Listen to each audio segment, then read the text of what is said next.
الآن يوجد كتب فيها صلوات على النبي صلى الله عليه وسلم مخترعة كثيرة جدا، ويعظمون من شأنها ويفخمون من أمرها وهي مخترعة.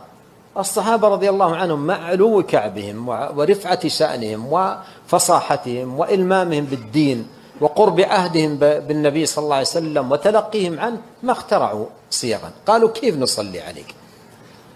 ثم لما علمهم كيف يصلون عليه ماذا صنعوا؟ أخذوا هذا وعملوا به. قالوا كيف نصلي عليه؟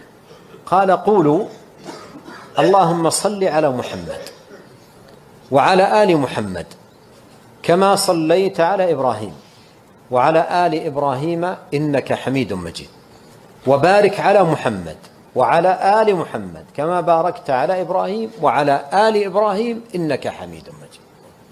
علمهم هذه الصيغة فأخذوها عنه.